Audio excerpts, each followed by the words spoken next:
Moje jméno je Hřebrotěs, podplukovník. A tady má být můj nejmilejší přítel. Už je tady. Pružinský, zástupce okresní? Ano. Okresního hejtmana. Prosím. A už tady má být ten malý... No, ano. Pojďte, náš malý člověk, rostomilý a elegantní dvojetočě.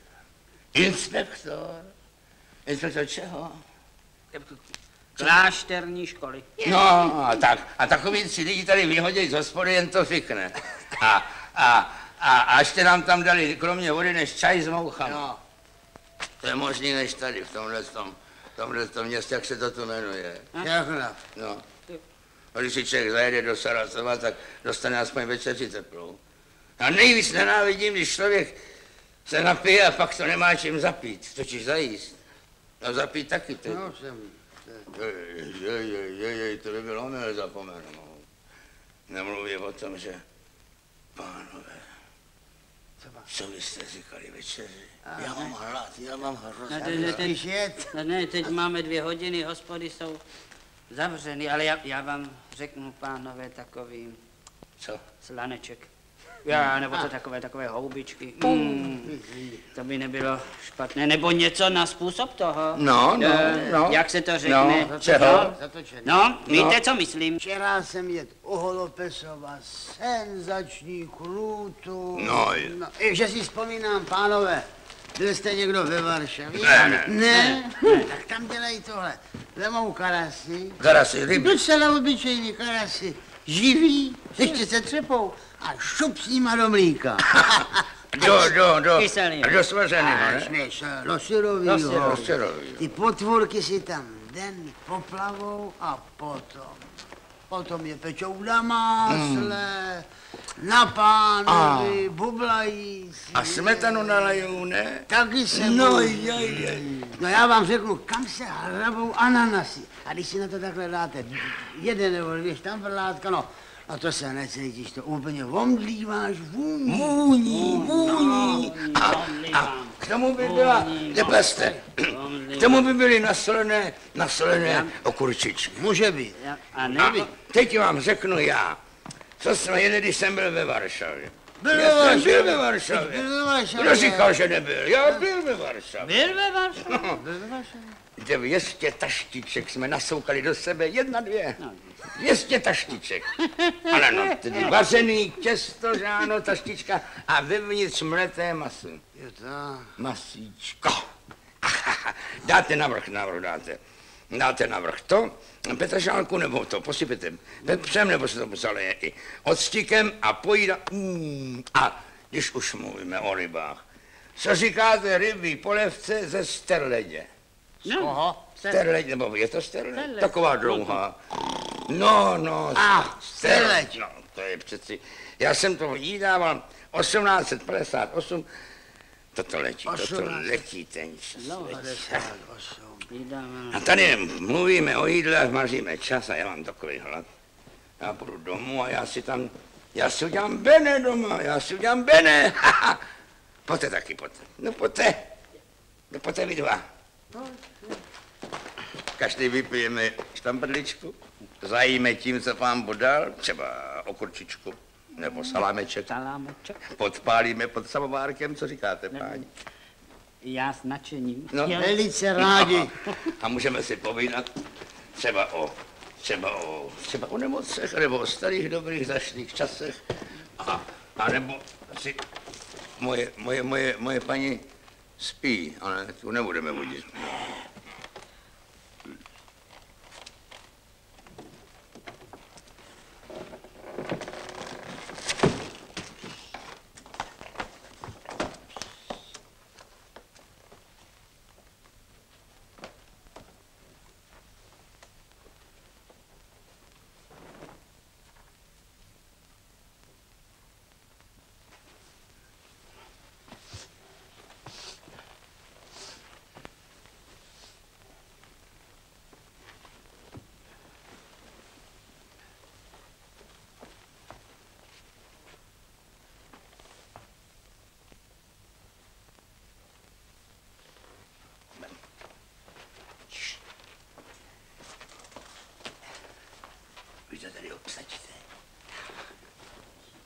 zbudím služku. Tady. A řeknu, aby připravila samovar. A ze sklepa, aby přinesla okurčičky. A řetě. Černou. Černou. To je moje. A černou.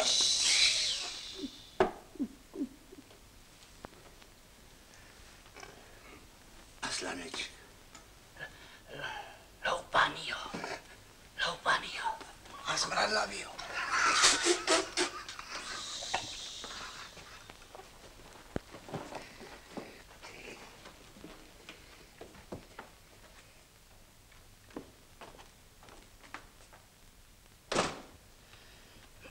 Moje žena je dnes nějaká nemocná. Doktor Gusin říká, že je to od postní stravy. No, je to možné, ale dušičko, říkám jí, strava není to hlavní. No. A já vím, já tě poslouchám. Není důležité, co do úst vchází, ale co z úst vychází, říkám jí. No? Postní jídlo to jíš, ale zlobíš se jako jindy. Lépe bys udělala, kdyby si děla svého neničila, raději se nerozčilovala a nekázala. Ne? Ani slyšet nechce, no. Už od dětství nás tomu učili, říká. No. Sakra, kde je s těma okurčičkama? Já tě poslouchám, povídej. Těla svého neničila, no.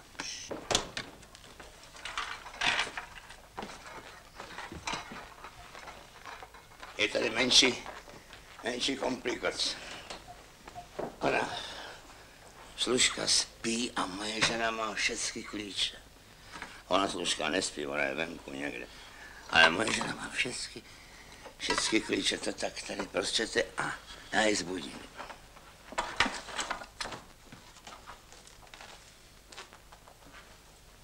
Já ji nebudu budit. No co, jo? A já ty klíče vemu.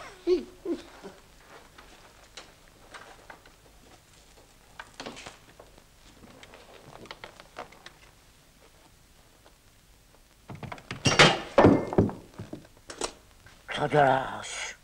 Ale, Mášenko, to jsem já. To jsem já, Mášenko. Já jdu vzít ty klíče. Od špižírny, od sklepa potřebuju je. Okurčičky potřebuju. Mášenko, ty můžeš klidně spát, nebudeme tě obtěžovat. Já vemu ty okurčičky a ani za kopějku víc neutratím, jakože je pánbu nade mnou, jenom okurčičky. Komu chceš dát okurčičky? Já jsem ti to neřekl, ale dvojtočěv je tady. Dvojetočěv a Pružina Pružinský. Pružina Pružinský. No znáš je přece, celé město si jich ukrutně váží. Je, ty o tobě dobře hovořej. No, Pružina Pružinský má přeci řád Vladimíra. 4. třídy, no, ale každý řád je dobrý. Kde ses mohl takhle zežrat ty dobytku, Jara? Tak ti teda pěkně děkuju, to jsem si pěkně vysloužil. Já myslel, že jsem podplukovník. Vy se pořád jenom zlobíš a neumíš nic jiného, než se zlobit. Co mám dělat? Přišel dvojetočně, přišel Pružina Pružinský, jako kobylky vpadly, jak zhoubné, 2 kobylky. No já říkám, spí a to zase jdi. Jsou to známí a hodní a pobožní lidi oba. A jak hezky o tobě mluví, kdyby si slyšel, jsme zavedli řeč. A ten povídá, Pružina Pružinský povídá, Marie Petrovna, to snad není ani žena. Já koukal, co ti myslí. A ten dvojetočev se obrátí, pán není. To je snad Poupě, povídá, Poupě. Nebo Jaro, takový hezký slova. A ten povídá, ano, ale ona je světlo našeho okresu, jako ty, řekl on. No, to okresní zástupce okresního, zástupce jiného. A ten to ví, řekl o tobě a ani tě nezná. Hele, lehni si a nežvaň. Namaže se to v hospodě s ukecanými kamarády a pak to celou noc bouří. Mohl by se stydět. Máš děti? Ano, ano. Mám děti. A mám je rád. A tebe mám taky rád. Krasavice moje. A babičku mám rád. Dědečka jsem neznal. A postarám se o vás, o všechny. My tě dáme do gymnázia a postarám se o něj. O tebe se postarám, krasavice moje, lásko má, aby bylo všecko v pořádku, než vydechnu. Naposled. Až naposled vydechnu, tak já bych nechtěl nic od vás, než abyste mě jen dali na hrob vrbičku, tenonkou, prouteček smuteční a chodili ho zalejvat. Já bych tam pod tou vrbou se na vás těšil, aby byste chodili a zalejvali a vrba by rostla, byla by veliká, takováhle by byla tlustá a to už by byl Míťa profesor a ty by si byla, už u něj by si bydlela. Ale teďka, Mášenko, teďka já potřebuju ty pokurčičky, já přeci je nemůžu je vyhodit. To je trest boží. Hospodine Bože můj. Co jsi to na mě seslal? Kdo to jak živ slyšel? Hosty v tuhle dobu. Ožralu manžela. Dobře, ale s tím.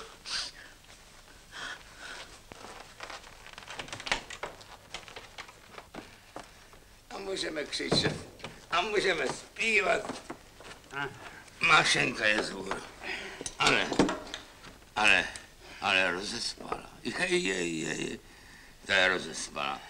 Znáte ženy, ne? Rozespalý? No tak. Já hlavně. Bude všechno. Mášenka má klíče, Mášenka je hostitelka. Mášenka více ve sklepěce na půdě. Se vyšpíží. Mášenka. I kaviár bude, já se sadím. I kaviár. Mohli by se stydět. Co pak jsem nějaká hospoda?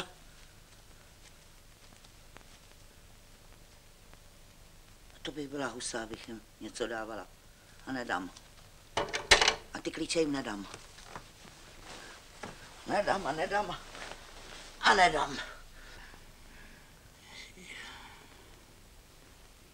Ale kdy?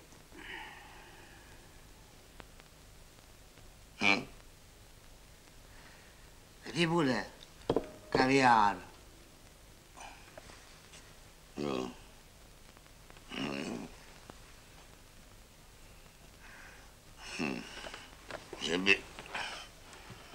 Že by nemohla nalézt klíče? Promiňte.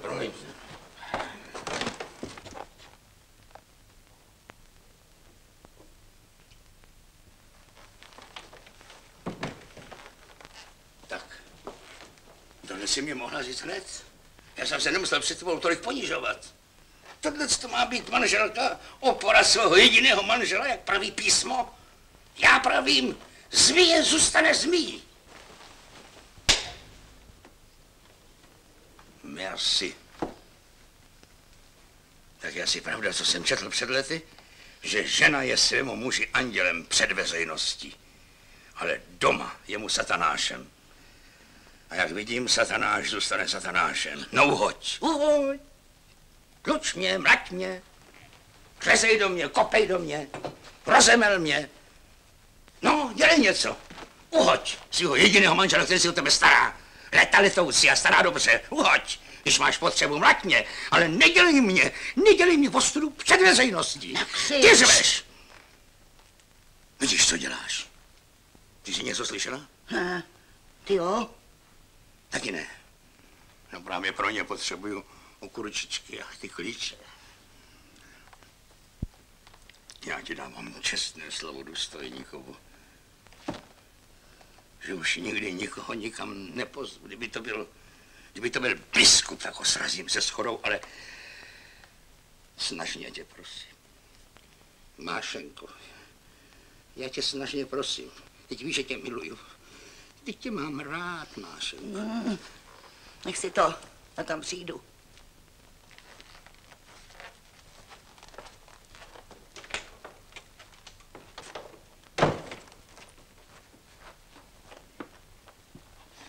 My vás vyrušujeme, ne? Vám vůbec ne. Všecko je v pořádku. Mášenka je z hůru, je milá, je ochotná. Fedore Akimiči, co to máte vy máte u oka slzu?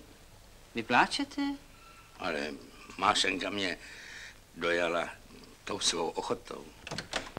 Tady ji máme. Pěkně vítám, pánové. To jsem ráda, že vás vidím. Odložte si přece. Jsem moc vděčná manželovi, že vás přivedl, aspoň v noci, když ve dne nikdy nezavítáte. Já už jsem spala, najednou slyším hlasy. Kdo to může být? Říkám si. Feďa mi poručila, abych zůstala ležet, ale pak já jsem to nevydržela.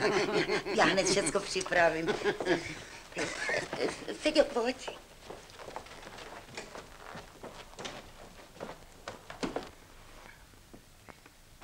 Vidíš, jak je to krásné, když je člověk ženatý. Jíš, kdy se ti zachce, napiješ se, kolik se ti zachce a hlavně víš, že existuje člověk, který tě miluje. Tak, šťastný Rjebrotěsov. Já, když přijdu domů, žena na mě spustí, nedupej mi tady v botách, chomoute ani spát mi nedáš, ožere se to v hospodě, pak to dělá rámus a... Moje žena neumí nic jiného, než nadávat. No. Ta by měla vidět, jak si žijí Rjebrotěsovovi. Tak. Už při prvním pohledu má člověk chuť dojetím zaplakat. Prosím, panstvo, poslušte si. No. Tak. Počkat. Nejdřív přípitek. Tak, Féďo. Jo.